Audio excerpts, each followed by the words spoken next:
Una noche borró su imperio y lo rescató quien nadie veía. Traición, poder, amor y redención en una historia que te dejará sin aliento. Descubre cómo una mujer invisible enfrentó al gigante que quiso destruirla y cambió para siempre el destino de una empresa, un hombre y un legado. No podrás dejar de mirar hasta el final. Si te gustan las historias emocionantes, llenas de justicia, coraje y segundas oportunidades, dale like a este video, suscríbete al canal, activa la campanita de notificaciones y compártelo con quien crea que la verdad siempre vence. Y cuéntanos en los comentarios qué parte te conmovió más y desde dónde nos ves. Porque esta no es solo una historia de tecnología y traición. Es una historia de alma, redención y amor bajo la lluvia. Capítulo 1. La noche en que Madrid se apagó, 00:47. La noche había caído sobre Madrid como una manta pesada de lluvia y silencio.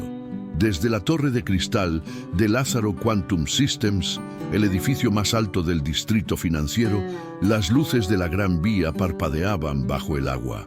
Los limpiaparabrisas de los coches dibujaban destellos breves en el asfalto, mientras el viento hacía vibrar los letreros luminosos. Dentro del piso 27, donde el poder tenía rostro de tecnología y cifras millonarias, el aire olía a tensión. El reloj del sistema marcó las 00:47 cuando la primera alarma sonó. Un pitido agudo, casi imperceptible al principio, se convirtió en un coro de advertencias. Uno tras otro, los servidores comenzaron a caer. En la sala de control, las luces se tornaron rojas. Las líneas de código que normalmente se movían con fluidez, ahora se congelaban y desaparecían. Las pantallas mostraban mensajes de error que ningún manual explicaba. Critical failure. Encryption detected. Sebastián Lázaro, el CEO, se acercó al monitor central. Su reflejo se mezclaba con el del código corrompido, como si el sistema mismo devorara su rostro. El joven heredero había pasado los últimos años intentando demostrar que no era solo el hijo del fundador. Había multiplicado las ganancias, impulsado la fusión con Helios Global y convencido al consejo de que su visión digital era el futuro. Pero esa noche, frente a las luces rojas y los rostros pálidos de su equipo, sintió algo que hacía mucho no sentía: miedo. El CTO, un hombre de barba gris y ojos enrojecidos, tecleaba sin parar. «No entiendo», murmuró. «No hay rastro de intrusión externa». «Entonces es interno», replicó Sebastián conteniendo la rabia. «Alguien lo hizo desde aquí». La CFO, elegante y fría, hablaba por teléfono con el banco. «Las transacciones están congeladas. Las carteras de inversión no responden. Si esto sigue una hora más, el mercado abrirá con caída libre». Sebastián se pasó una mano por el cabello. Sentía el peso del edificio sobre los hombros. Las luces parpadearon una vez, luego otra, y por un instante, el piso entero quedó en penumbra. Silencio. Solo se oía la lluvia golpeando los ventanales. Entonces, un sonido suave quebró la quietud. El chirrido de unas ruedas de goma. Un carrito de limpieza avanzaba por el pasillo lateral. Una figura delgada, de uniforme gris y mirada firme, empujaba con calma entre el caos. Inés Roldán. A nadie le llamó la atención. Era una más de las muchas que limpiaban la torre después de medianoche. Invisible, silenciosa, necesaria, pero ignorada. Sin embargo, cuando pasó frente a una pantalla auxiliar que proyectaba datos en tiempo real, se detuvo. El patrón en pantalla no era aleatorio. Eran secuencias repetidas cada 3 segundos, con una cadencia que solo alguien que las había creado podía reconocer. Inés cerró los ojos por un instante. Su respiración se volvió lenta.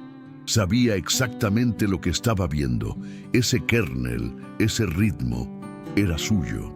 Había trabajado años atrás en un laboratorio llamado Cortega Cyberlabs, diseñando una arquitectura de defensa que jamás se usó públicamente. Había desaparecido sin dejar rastro, harta de un mundo que premiaba al ego por encima del mérito.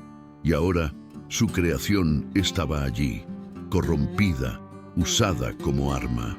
Se acercó a la mesa de crisis donde Sebastián y su equipo discutían a gritos. «No reinicien el sistema», dijo con voz clara, firme, pero contenida. Los rostros giraron hacia ella. Un segundo de desconcierto, luego la incredulidad. «¿Quién es usted?», preguntó el CTO, molesto. «Trabajo aquí», respondió ella, «en limpieza. Pero también soy quien escribió parte de ese código. Hace 7 años». Sebastián arqueó las cejas. «¿Qué estás diciendo?». «Digo que si reinician, perderán todo. El exploit está diseñado para borrar el log raíz. Si lo tocan, no quedará ni una línea de registro». El silencio cayó como una losa. Sebastián la miró con escepticismo, pero en su mirada había algo distinto al del resto. Una mezcla de curiosidad y desesperación. «¿Qué propones?». Inés respiró hondo. «Un túnel SSH directo al servidor espejo. Acceso root temporal, 11 minutos.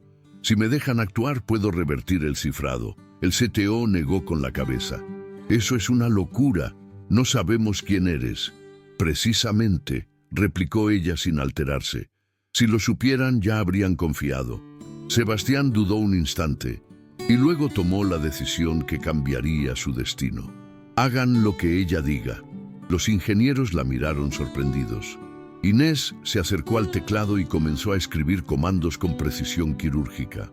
Cada golpe de tecla sonaba como un reloj marcando la cuenta regresiva del desastre. «Desconecten el servidor principal del backbone. Nadie más toca nada». «¿Qué estás haciendo exactamente?», preguntó Sebastián. «Aíslo la raíz. Si el ataque viene del entorno interno, necesito cerrarlo antes de que borre los backups». La barra de progreso en la pantalla se movía con lentitud torturante. 7%, 12%, 38%. El aire era denso, cargado de respiraciones contenidas. Cada segundo parecía una eternidad. Afuera, un trueno sacudió la ciudad, las luces titilaron. El 68%, el 84%. «¡No puede ser!», gritó el CTO. El proceso se interrumpió. «Tranquilos», dijo Inés. «Es una redirección falsa, ya la vi antes». Sus dedos volaron sobre el teclado. Un atajo, una instrucción oculta, un fragmento de memoria persistente, y entonces, como si el sistema la reconociera, el monitor cambió. Restauración completada. Un silencio asombrado llenó la sala. Sebastián apoyó las manos sobre la mesa, respirando por primera vez en media hora. El sistema había vuelto. El desastre se había contenido. Pero algo más había quedado abierto. «¿Cómo sabías eso?», preguntó él con voz baja. Inés lo miró fijamente. «Porque ese código lleva mi firma. Lo escribí bajo otro nombre hace años». Las luces blancas del servidor iluminaban su rostro cansado. Por un instante, Sebastián vio en ella algo que no había notado en nadie de su equipo. Convicción, no ambición, no miedo, convicción pura. Los ejecutivos se retiraron poco a poco, murmurando entre ellos. La tensión se disipaba, pero la desconfianza no. Sebastián y Inés quedaron solos frente a los monitores. «Te debo una explicación», dijo ella. «No», él negó con la cabeza. «Yo te la debo a ti». Inés sonrió, con un dejo de tristeza. «No me debes nada, pero quiero saber quién permitió que mi trabajo se convirtiera en esto». En la pantalla, entre miles de líneas de registro recuperadas, Inés encontró un fragmento de código residual, una marca, 2 letras, OM. No dijo nada. Solo se quedó mirando esas iniciales mientras el amanecer comenzaba a iluminar la ciudad. Sabía lo que significaban, sabía quién había estado detrás y sabía que aquella noche no había terminado. Porque cada imperio que se apaga deja una chispa encendida. Y esa chispa, si cae en las manos correctas, puede volver a incendiar el mundo. Y así empezó la historia emocionante, impresionante y reveladora de cómo una mujer invisible cambió el destino de un imperio tecnológico. Un relato de coraje, redención y verdad. No te vayas todavía. Esto solo fue la primera parte. En el próximo capítulo descubrirás el eco del código perdido, el secreto que conecta el pasado de Inés con la traición que derrumbará el corazón de Lázaro Quantum Systems. Dale like a este video, compártelo con alguien que crea en las segundas oportunidades, suscríbete y activa la campanita. Y cuéntanos en los comentarios, ¿alguna vez te subestimaron hasta que demostraste quién eras de verdad? Queremos saber tu historia. Capítulo 2. La ingeniera que decidió callar. El amanecer sobre Madrid no trajo alivio, sino preguntas. En el piso 27 de la Torre de Cristal, la luz del sol se filtraba tímida, proyectando destellos sobre los restos de una noche interminable. Los técnicos revisaban cables, los directivos intercambiaban correos en tono urgente, y Sebastián Lázaro observaba desde su oficina el caos controlado con un café frío entre las manos. Aún podía escuchar, en lo más hondo, el sonido de las teclas de Inés Roldán. 11 minutos bastaron para que una desconocida salvara un imperio. 11 minutos bastaron para que él entendiera que el poder no siempre viene de los títulos, sino de la verdad. Pero ¿quién era realmente esa mujer? ¿De dónde había salido una mente capaz de enfrentarse sola a un ataque cibernético diseñado para destruirlos? La respuesta estaba en un pasado que Inés prefería olvidar. Currículum que no cabe en un uniforme. Una semana antes del ataque, nadie habría imaginado que Inés Roldán tenía un pasado. A los ojos del personal, era solo una mujer que empujaba un carrito gris, limpiaba teclados y vaciaba papeleras. Su jornada comenzaba cuando los demás se iban y terminaba cuando el sol apenas asomaba sobre el horizonte. Pero hubo un tiempo en que su nombre aparecía en conferencias de ciberseguridad. Un tiempo en que los artículos técnicos firmados con sus iniciales, IR, circulaban por foros especializados y eran citados por ingenieros que hoy cobraban fortunas. A los 27 años, había sido reclutada por Cortega Cyberlabs, una empresa que prometía revolucionar la defensa digital europea. Allí, desarrolló parte del código que más tarde se convertiría en la base de los sistemas que ahora protegían a medio continente. Era brillante, precisa, incansable, hasta que un día, una brecha interna filtró datos confidenciales y alguien debía pagar. No había pruebas, pero sí conveniencia. Ella era la única mujer en un equipo de hombres ambiciosos, la única sin padrino dentro del consejo, y cuando el escándalo estalló, la culpa cayó sobre sus hombros. Recuerda la escena como si fuera ayer, el despacho, los murmullos, los flashes de los medios afuera. No puedes luchar contra ellos, le había dicho su abogado. Firma el acuerdo y desaparecerás con dignidad. Pero la dignidad no se firma, se sostiene, y en su caso, se calla. Inés aceptó el silencio como castigo. Abandonó su carrera, cambió de ciudad y cortó toda comunicación con antiguos colegas. Durante meses, vivió con la sensación de que cada mirada era un juicio, hasta que un día decidió que no necesitaba ser vista para seguir siendo valiosa. Pidió trabajo en Lázaro Quantum Systems bajo un nombre incompleto, como personal de mantenimiento. Y cuando la aceptaron, sintió que ese uniforme gris sería su refugio. Su invisibilidad era su libertad, pero el talento escondido suele venir con cicatrices. Inés lo sabía. Cada noche, mientras limpiaba escritorios de ejecutivos que hablaban de innovación, pensaba en lo fácil que era destruir una reputación y en lo difícil que era reconstruir la confianza en uno mismo. El precio del silencio. En Valladolid, su madre seguía esperando las transferencias que Inés enviaba cada mes.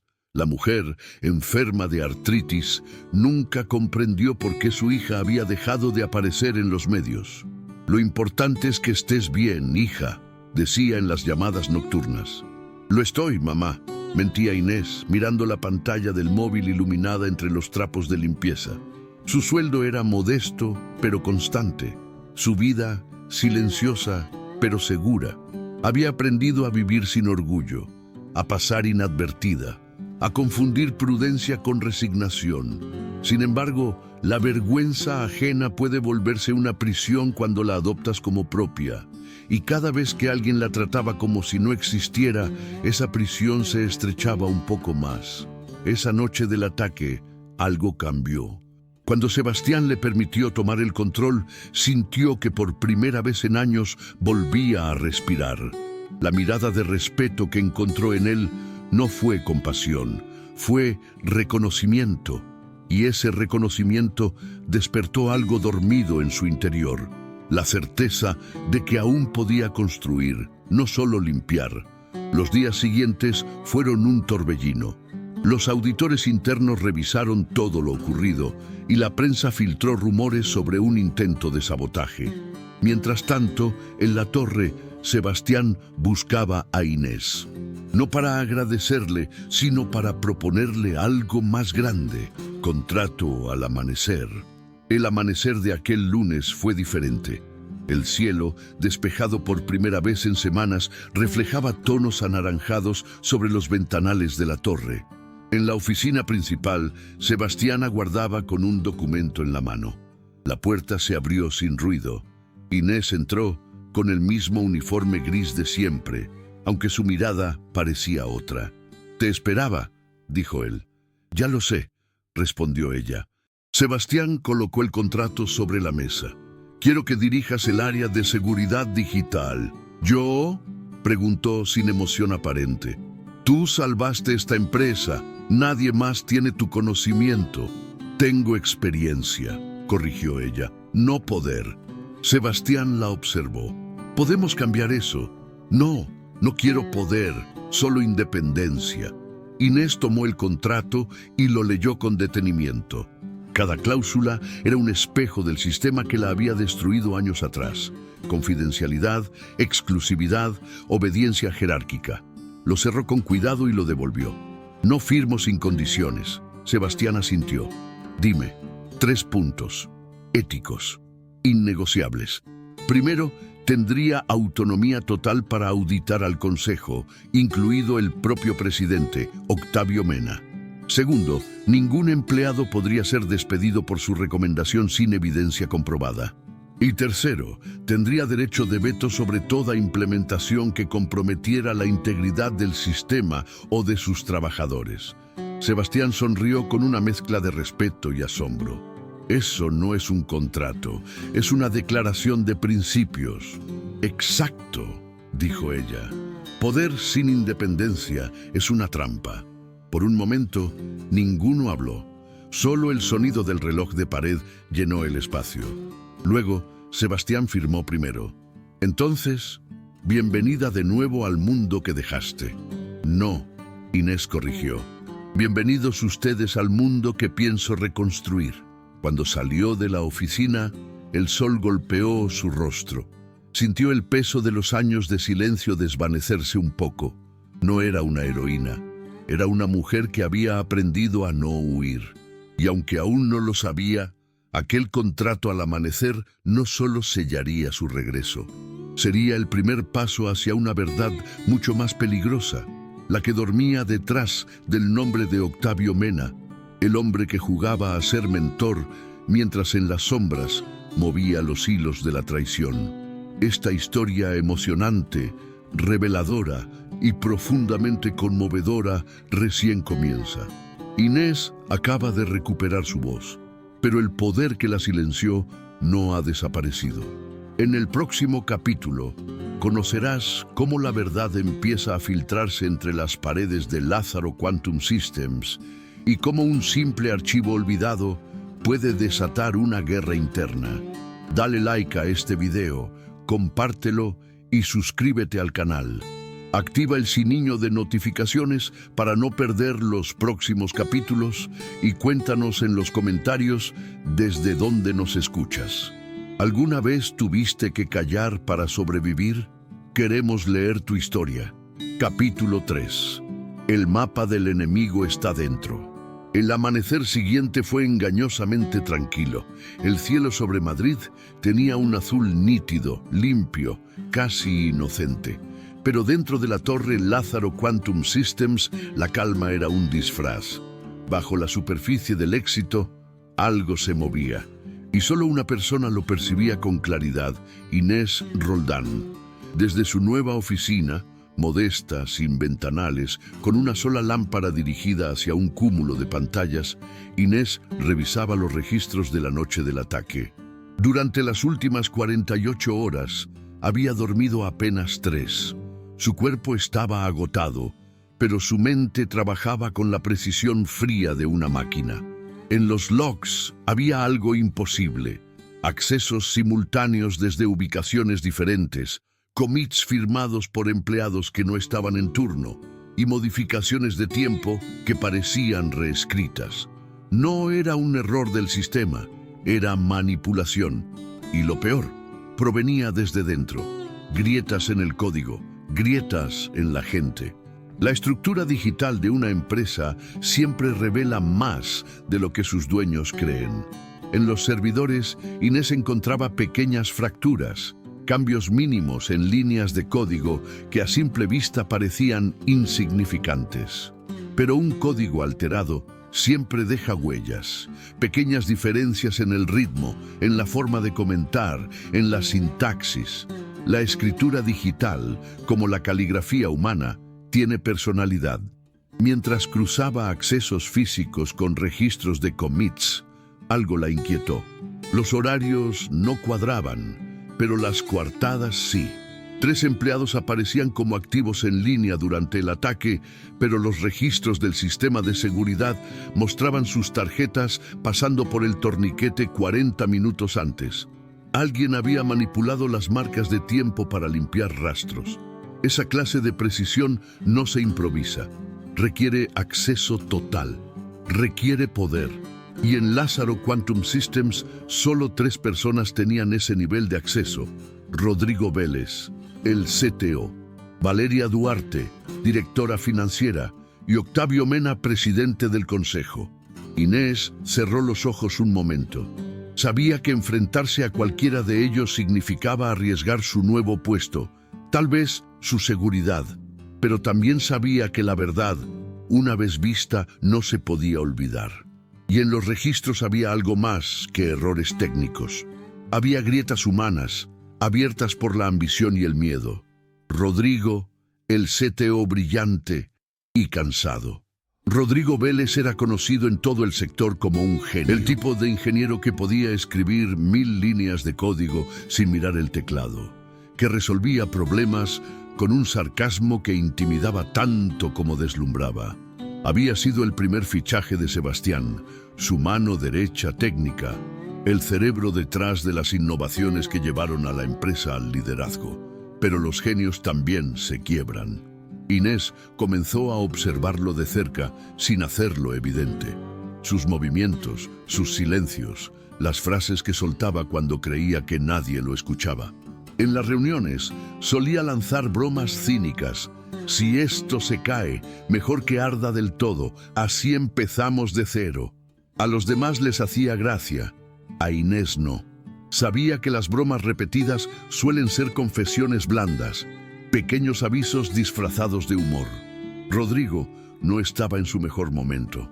Tenía deudas, rumores de un divorcio reciente y, según el departamento de personal, solicitudes de adelantos salariales que nunca antes había hecho. Pero lo más inquietante era su resentimiento. Había pasado de ser el genio admirado al hombre eclipsado por la figura de Sebastián. Cada reconocimiento público, cada portada, llevaba solo el apellido Lázaro. Una noche Inés lo vio solo en el laboratorio, frente a las pantallas apagadas. Su rostro reflejaba cansancio y algo más, una tristeza antigua. Se acercó en silencio. Él no la miró.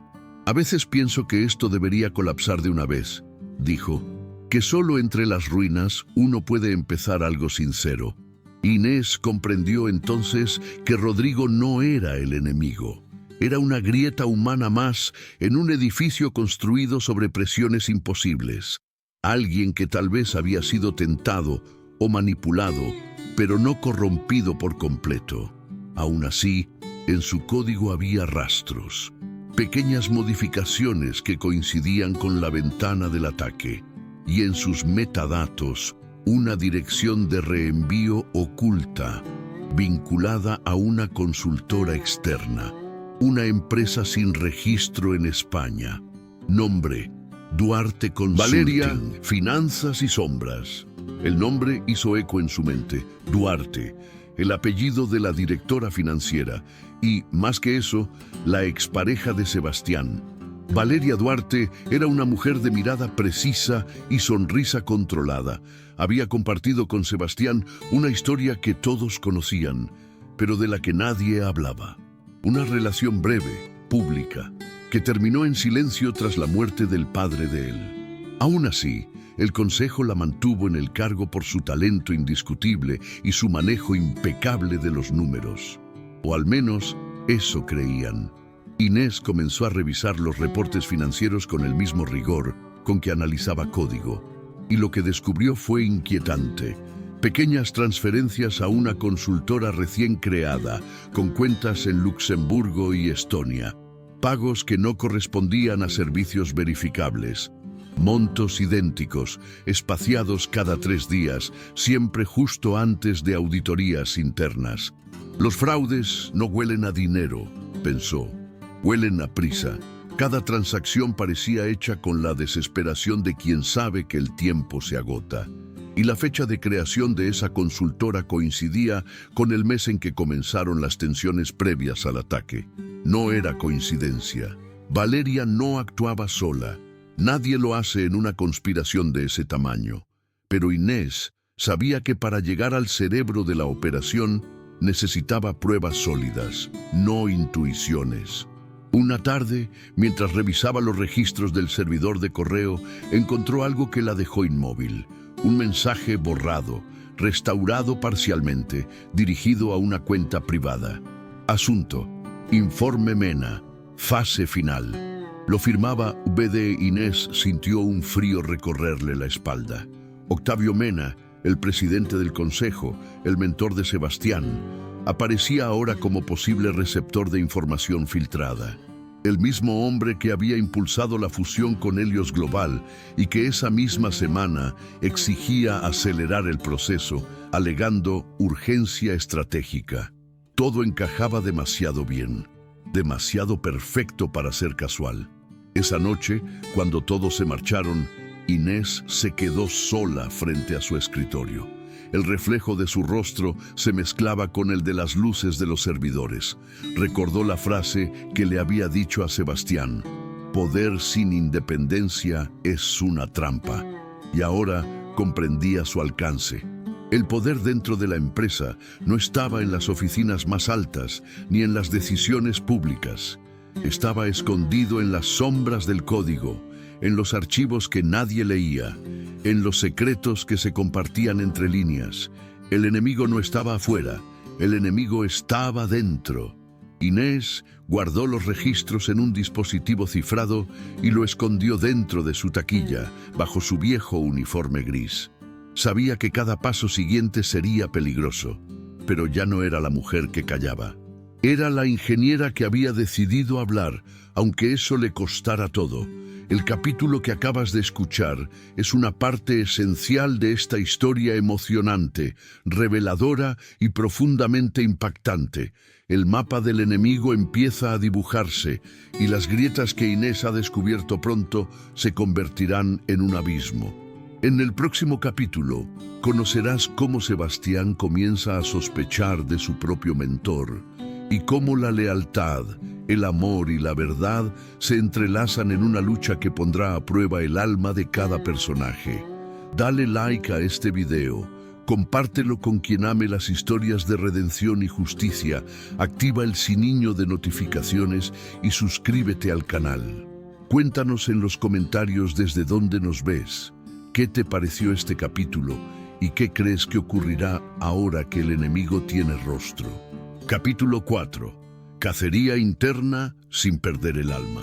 Las semanas siguientes al ataque fueron una mezcla de paranoia, silencio y desconfianza. La torre de Lázaro Quantum Systems se había convertido en un campo minado de sospechas. Cada mirada en el ascensor, cada mensaje interno, cada reunión improvisada cargaba una tensión invisible. Las sonrisas eran educadas, los correos excesivamente formales. Todos sabían que había un traidor entre ellos. Nadie sabía quién. Sebastián Lázaro, el joven CEO, sentía que el control se le escapaba entre los dedos. Las acciones de la empresa fluctuaban a diario. Los socios exigían respuestas y la prensa comenzaba a publicar titulares ambiguos. Crisis interna en el gigante tecnológico madrileño. Filtraciones y sabotaje. ¿Cuánto sabía el consejo de Lázaro Quantum Systems? Era una tormenta perfecta, y en medio de ella, solo una persona mantenía la calma: Inés Roldán, trampa de miel digital.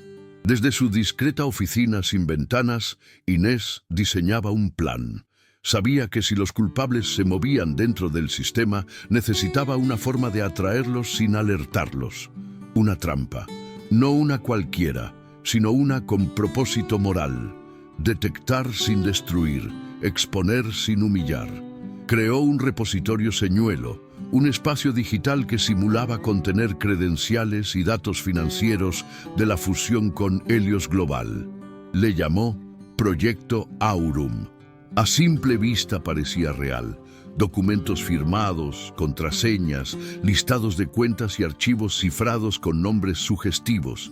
Pero en realidad era un honeypot, un entorno controlado, con telemetría legalmente auditada y trazas ocultas que registraban cada acceso, cada clic, cada intento de descarga. Durante 3 días, el sistema permaneció inactivo. Nada, ni un solo acceso sospechoso. Hasta que, 72 horas después, a las 3 de la madrugada, la alarma se activó. Inés estaba en casa, pero su móvil vibró con una notificación silenciosa. Un usuario interno había intentado copiar un archivo del repositorio falso. Su dirección IP provenía del laboratorio del piso 23. Y la sesión estaba registrada bajo un nombre que no esperaba ver: Rodrigo Vélez. No mates al mensajero. La mañana siguiente, Sebastián la encontró esperándolo en su despacho con un informe detallado. Sobre la mesa, los registros hablaban por sí solos: accesos, rutas, marcas horarias y la firma digital de Rodrigo. El CEO, agotado, estalló: «No puedo creerlo. Él era mi amigo». «A veces la lealtad se disfraza de silencio», respondió Inés con voz serena. «Pero debemos comprobarlo antes de actuar». «¿Comprobarlo? ¿Qué más necesitas? Está todo ahí. Voy a despedirlo hoy mismo». Inés negó despacio. «No, si lo haces ahora, destruyes cualquier posibilidad de justicia». «Y tú hablas de justicia». Sebastián la miró incrédulo. «Nos atacaron desde dentro. Hay millones en juego». «Precisamente», interrumpió ella, «porque hay tanto en juego, no podemos convertirnos en lo que combatimos». El silencio cayó sobre la oficina. Fuera, la ciudad rugía con su rutina indiferente.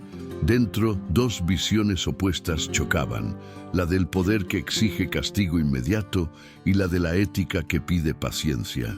Inés desplegó un documento sobre la mesa. «Esto es una cadena de custodia. Si actúa sin ella, cualquier abogado podrá alegar manipulación de pruebas. No tenemos tiempo para formalidades». «No son formalidades, son límites. Sin ellos, lo que haces deja de ser justicia y se convierte en venganza». Sebastián cerró los ojos. Su instinto le decía que ella tenía razón, pero su orgullo, herido, quería gritar. La justicia rápida se parece demasiado a la venganza. Y la venganza, pensó Inés, siempre cobra más de lo que vale. El primer pez. 3 días después, la auditoría interna confirmó la traza. El portátil personal de Rodrigo Vélez había ejecutado una serie de scripts vinculados a un grupo de hackers conocido como Arconte, una red internacional especializada en manipular sistemas financieros antes de grandes fusiones. El nombre aparecía en foros de la Dark Web, en artículos académicos y en informes policiales.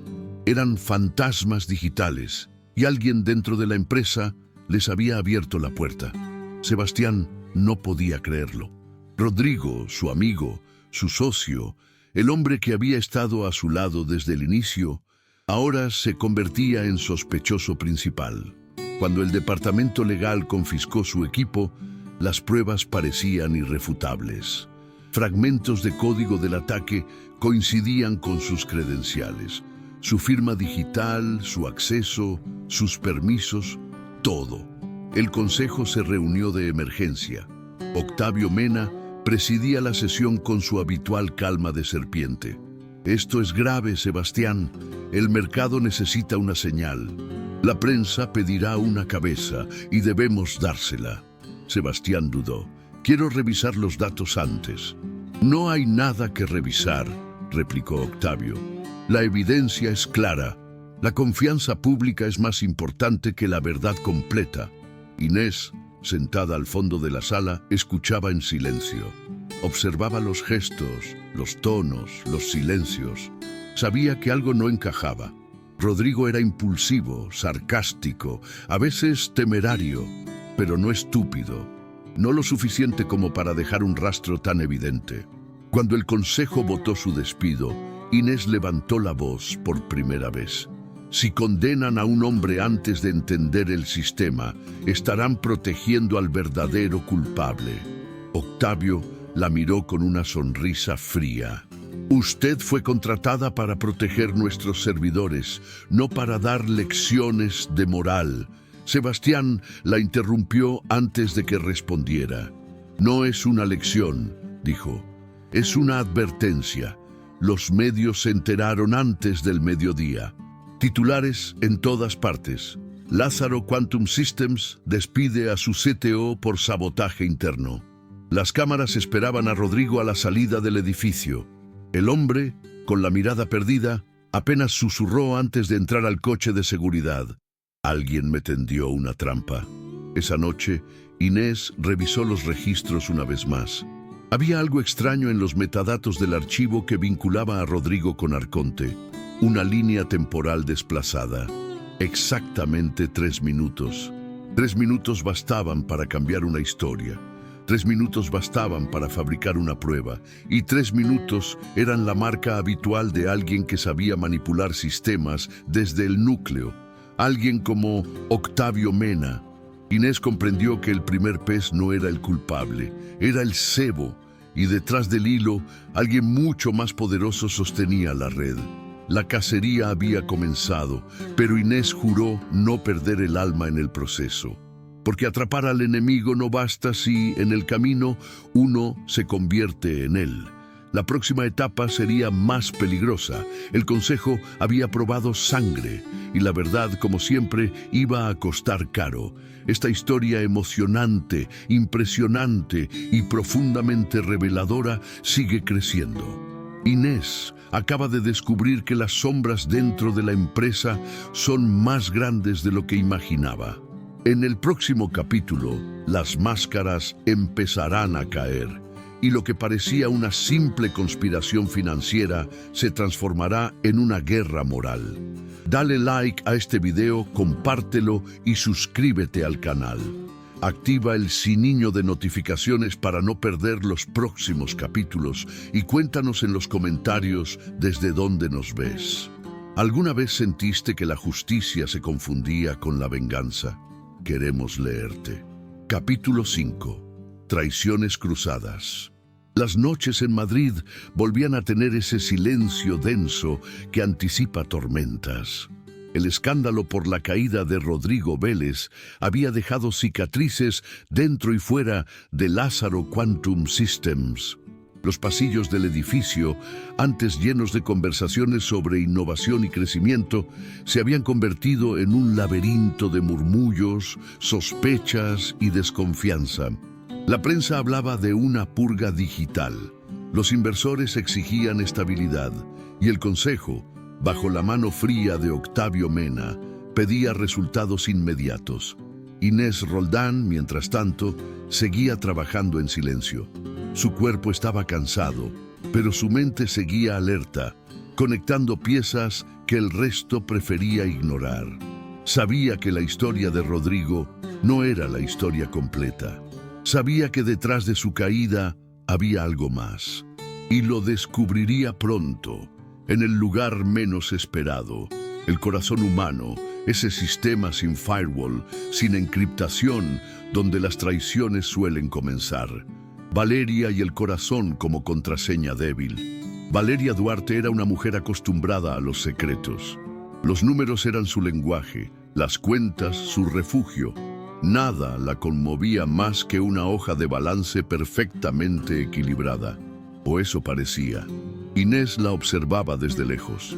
La veía caminar entre las oficinas con su elegancia habitual, fingiendo serenidad mientras el consejo se desmoronaba. Sabía que tras esa compostura se escondía una herida antigua: Sebastián. Su relación había terminado en un silencio que dolía más que cualquier grito. Valeria no soportaba haber sido desplazada del corazón y del centro de poder al mismo tiempo. Y cuando el orgullo herido se mezcla con la ambición, la traición se vuelve una ecuación predecible. Durante semanas, Inés rastreó los movimientos de la consultora Duarte Consulting, la empresa fantasma que recibía pagos sin justificación. Lo que encontró fue más personal que financiero: mensajes encriptados con claves derivadas de fechas importantes, todas relacionadas con momentos de su relación con Sebastián. Aniversarios, fechas de viajes, una contraseña débil, sí, pero también un gesto de nostalgia. Valeria había vendido información sensible no solo por dinero, sino por despecho. Había filtrado datos a través de la consultora bajo la ilusión de que nadie auditaría sus pasos. Pero en el mundo digital, nada se borra del todo.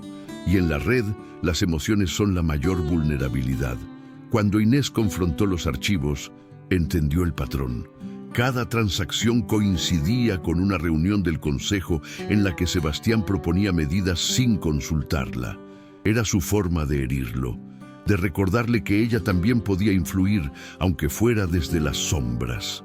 Pero el dolor disfrazado de poder siempre deja rastros, y aquel rastro por primera vez la ponía frente a algo más grande que un fraude financiero, una cadena de chantajes invisibles donde el amor, el ego y el dinero se entrelazaban como un virus imposible de aislar. Rodrigo, socio por desesperación. Rodrigo Vélez había desaparecido del radar. Nadie sabía dónde estaba, aunque los rumores hablaban de una casa en Toledo, vigilada discretamente por las autoridades mientras duraba la investigación. Inés necesitaba escucharlo, no para juzgarlo, sino para entender. Una tarde lluviosa, se presentó frente a su puerta con una carpeta bajo el brazo. Rodrigo abrió, demacrado, ojeroso, con la mirada de quien ha visto su mundo derrumbarse. «Supongo que vienes por respuestas», dijo él sin fuerza.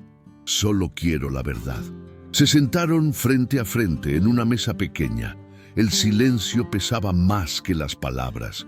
Rodrigo rompió primero. «No soy inocente», admitió. «Acepté colaborar con ellos. Necesitaba dinero y pensé que hundir la empresa solo dañaría a Sebastián. No imaginé que podría destruir a todos». Habló de las presiones, de las noches en vela, de la sensación de ser invisible en una compañía que solo premiaba los nombres más visibles. Contó cómo un intermediario lo había contactado en foros cifrados, ofreciendo cancelar sus deudas a cambio de acceso temporal a servidores no críticos. Una prueba de concepto, le habían dicho. Pero esa prueba fue el inicio del ataque. Rodrigo bajó la mirada. Creí que podía controlar la situación. Nadie controla el caos, respondió Inés. Solo se sobrevive a él. Comprendió que Rodrigo había sido pieza, no estratega. Había jugado un papel menor en una trama mayor, manipulada desde las alturas. Su culpa era real, pero su poder inexistente. Y lo más trágico, aún amaba la empresa que había dañado. El daño sistémico siempre tiene rostros inocentes. Inés lo sabía. Había sido testigo y víctima de esa misma lógica. Antes de irse, Rodrigo le entregó un pendrive. Esto es todo lo que tengo. Contiene registros de los mensajes que recibí de Arconte. ¿Quién está detrás de ese nombre? No lo sé, pero no trabajan solos. Hay alguien del consejo financiando todo. Inés apretó el dispositivo entre los dedos. Sabía que esa pequeña pieza podía volar la estructura completa de la empresa y que cada bit de información tenía el peso de una vida. El acuerdo sucio. Esa misma noche, Inés cruzó la información del pendrive con los datos financieros de Valeria. Lo que descubrió fue tan claro como inquietante. Las cuentas de Duarte Consulting estaban vinculadas a los mismos servidores desde los que Rodrigo había sido contactado. Las rutas coincidían. El dinero también. Cuando dos traidores coinciden en su rastro, no es casualidad, es miedo. Miedo a alguien mayor, a una figura que los controla a ambos. Las piezas comenzaban a encajar. Valeria filtraba información sensible y desviaba fondos bajo la apariencia de una consultora. Rodrigo ejecutaba tareas técnicas que abrían brechas en los sistemas, y ambos reportaban a una fuente externa que usaba el alias Arconte, respaldada financieramente por un miembro del consejo. ¿Pero quién? ¿Quién tenía el poder suficiente para manipular a los dos sin dejar huellas visibles? Inés tenía una sospecha, pero no pruebas, solo intuiciones y una sensación creciente de peligro. Sabía que cada paso hacia la verdad era un paso hacia el abismo, y que esta vez la próxima jugada no sería digital, sería humana. Esa madrugada, Sebastián recibió un mensaje anónimo en su correo personal. La traición no siempre viene de abajo, sin remitente, sin firma, solo una hora. 0300. A esa misma hora en su oficina, Octavio Mena miraba el horizonte de Madrid con una sonrisa leve. Sabía que el juego se acercaba a su clímax y que Inés, la mujer que nadie veía, estaba cada vez más cerca de tocar lo prohibido. La historia emocionante, impresionante y profundamente reveladora se adentra ahora en su zona más oscura. Las traiciones cruzadas comienzan a mostrar los verdaderos rostros del poder. En el próximo capítulo, las máscaras caerán. Inés deberá decidir si exponer la verdad o proteger a los pocos que aún conservan alma. Dale like a este video, compártelo y suscríbete al canal. Activa el sininho de notificaciones para no perder los próximos capítulos y cuéntanos en los comentarios desde dónde nos ves. ¿Alguna vez confiaste en alguien que terminó traicionándote? Queremos leer tu historia. Capítulo 6. La reviravolta. El maestro era el ladrón. El amanecer sobre Madrid tenía un aire engañosamente limpio, como si el cielo intentara borrar las huellas de la tormenta que se avecinaba. Dentro de Lázaro Quantum Systems, sin embargo, la calma era solo una ilusión. La tensión se respiraba en los pasillos, en los silencios de las reuniones, en los correos que terminaban con frases cortas y evasivas. El enemigo seguía dentro. Y esa mañana, Inés Roldán estaba a punto de descubrir su rostro, firma fantasma en el kernel. Durante semanas, Inés había cruzado registros, fechas y patrones. Dormía apenas unas horas, comía frente a las pantallas y vivía pendiente del sonido de las alertas. Sabía que el ataque original no había terminado. Era un ciclo incompleto, una estructura con bucles que seguían vivos en el código, esperando activarse de nuevo. Aquella madrugada, revisando los logs más antiguos del sistema de defensa, encontró algo que le heló la sangre. Una firma digital fantasma incrustada en el kernel principal. Una secuencia exacta, un bloque de instrucciones que solo una persona en el mundo podía reconocer. Ella misma. Esa firma pertenecía al software que había desarrollado años atrás en Cortega Cyberlabs, el mismo proyecto que la había llevado al exilio laboral. Alguien había reutilizado su código, alterándolo apenas lo suficiente para convertir una herramienta de defensa en un arma de sabotaje. Pero había algo más. La modificación no era torpe ni improvisada. Llevaba el sello de un experto, y no solo eso. El atacante sabía quién era Inés. Lo había dejado claro con un comentario oculto dentro del código. Bienvenida de nuevo, ingeniera fantasma. El mensaje era un desafío, una burla y una advertencia. Inés comprendió que no estaba luchando contra un enemigo anónimo. Alguien dentro del consejo la conocía su pasado y había usado su propio talento en su contra. El ataque no era solo técnico, era personal. Esa misma tarde, Sebastián la encontró en la sala de servidores. Ella no apartó la vista del monitor cuando habló. El atacante no solo robó mi código, me está buscando.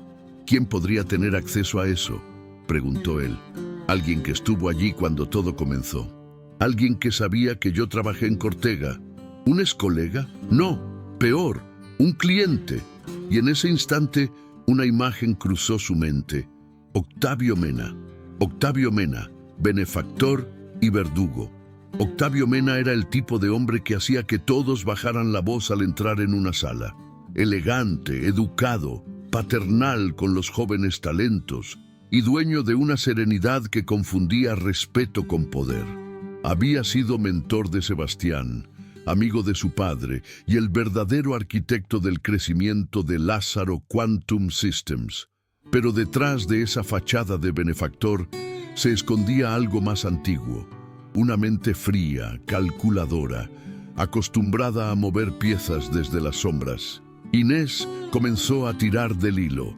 Encontró registros de transacciones cruzadas entre cuentas personales de Mena y fondos de Arconte, empresas pantalla en Suiza, Luxemburgo y Chipre, fondos movidos horas antes del ataque. Y lo más revelador, correos encriptados que una vez decodificados confirmaban lo imposible. Octavio Mena era el dueño en secreto de Arconte. El plan era tan brillante como cruel. Mena había diseñado todo el ataque desde dentro para bajar artificialmente la valoración de la empresa antes de la fusión con Helios Global. Una vez que las acciones se desplomaran por la crisis interna, él compraría los paquetes de control a precio mínimo, usando sociedades intermediarias. Después, con la fusión concretada, multiplicaría su fortuna y consolidaría su poder absoluto. Y todo eso bajo la máscara de un mentor preocupado, de un salvador del joven CEO, de un patriarca que luchaba por la estabilidad de la compañía. Inés sintió rabia, pero también una claridad absoluta. El ataque no era una venganza, era una estrategia. Y el enemigo que buscaban no había entrado por la red, sino por la puerta principal del consejo. Sebastián escuchó en silencio cuando Inés le mostró las pruebas. Tardó en hablar. Cuando lo hizo, su voz sonaba rota. No puede ser.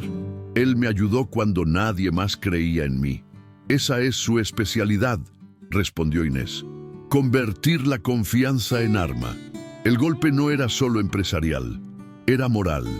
El joven que había querido ser digno del legado de su padre acababa de descubrir que su guía más cercana era quien planeó destruirlo.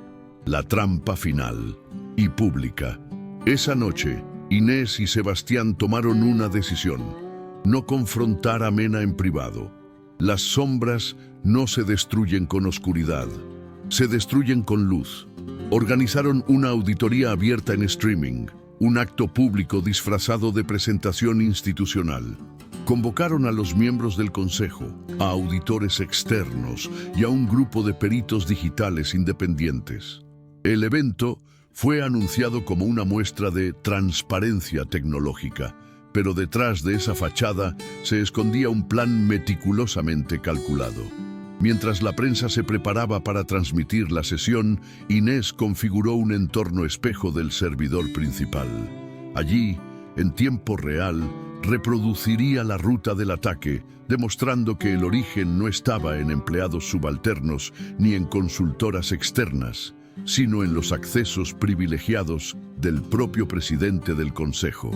El salón principal de la torre se llenó de cámaras, periodistas y empleados expectantes. Octavio Mena, imperturbable, saludaba a todos con su habitual sonrisa de estratega. Transparencia, decía, eso es lo que nos distingue. Cuando la transmisión comenzó, Inés tomó la palabra. Su voz era firme, sin dramatismo. Hoy revisaremos el trayecto completo del ataque sufrido por nuestra compañía, desde la primera línea de código hasta el punto exacto de origen. Durante 20 minutos, las pantallas mostraron los registros, las fechas, los accesos. La audiencia seguía cada paso con atención creciente, hasta que, en la fase final, el sistema proyectó en grande una dirección IP, un identificador de cuenta y una firma digital asociada a Octavio Mena. El silencio que siguió fue absoluto. Las cámaras enfocaron su rostro. Mena apenas pestañeó.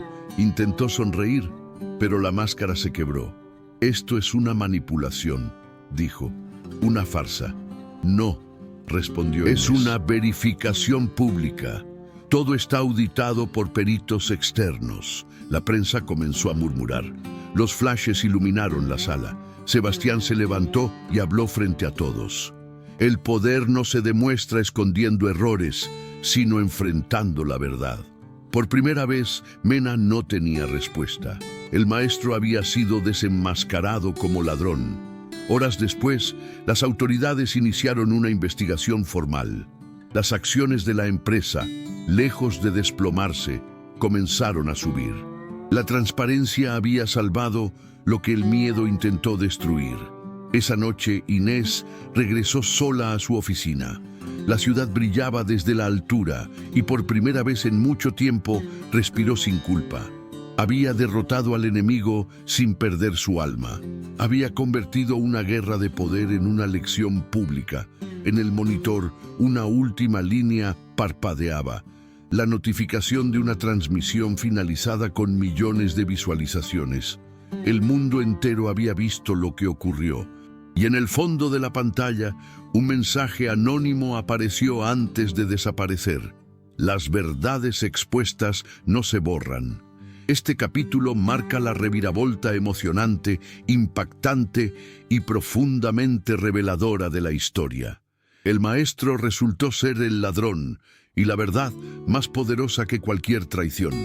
Pero aún queda una última batalla, la del perdón, la justicia y la redención final. Dale like a este video, compártelo y suscríbete al canal. Activa el sininho de notificaciones y cuéntanos en los comentarios desde dónde nos ves y qué te pareció este giro. ¿Alguna vez alguien en quien confiabas te mostró su verdadero rostro demasiado tarde? Capítulo 7. Catarsis, legado y amor bajo la lluvia. El eco de la verdad había resonado más fuerte que cualquier caída. Las semanas que siguieron a la exposición pública del fraude sacudieron los cimientos de Lázaro Quantum Systems y de todo el sector tecnológico europeo. Por primera vez, el poder corporativo se enfrentaba no a una crisis de imagen, sino a una rendición moral. La verdad, que durante tanto tiempo había sido una sombra, se había vuelto luz.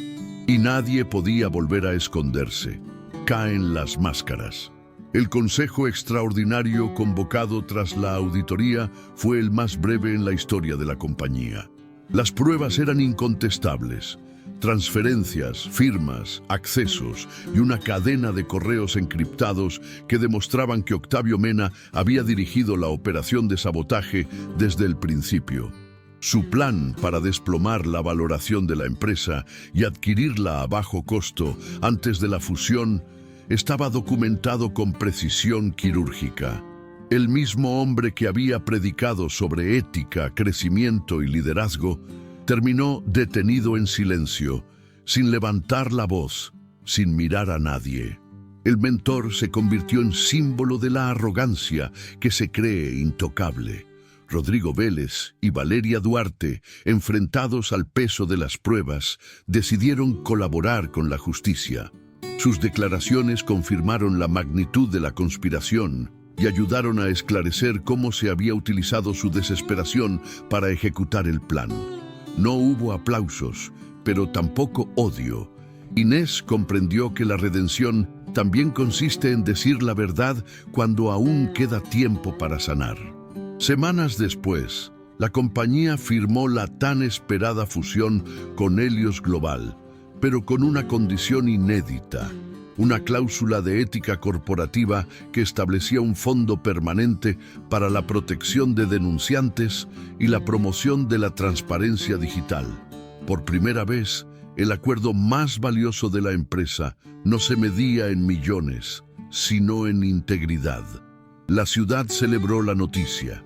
El mercado respondió con confianza renovada. Pero dentro de la torre, lo más importante había cambiado para siempre. El miedo se había ido. En su lugar quedaba una certeza silenciosa, la de que ningún sistema, por poderoso que sea, puede resistir a la fuerza de la verdad cuando alguien se atreve a decirla. Centro Inés Roldán. Un año después, en el mismo piso donde una noche todo había estado a punto de desaparecer, se inauguró un espacio nuevo. No era un laboratorio ni una sala de juntas. Era un centro de innovación y formación para jóvenes sin recursos, con becas en programación, ciberseguridad y desarrollo ético. En la placa de mármol que presidía la entrada, podía leerse un nombre: Centro Inés Roldán. Durante la ceremonia, Sebastián habló con voz serena. Hace un año, esta empresa casi se destruye por ocultar sus errores.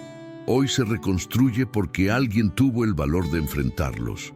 Inés escuchaba desde un rincón, sin buscar protagonismo. Nunca había querido honores, solo resultados. Su único deseo era que ningún talento volviera a ser enterrado bajo el miedo, el clasismo o la soberbia.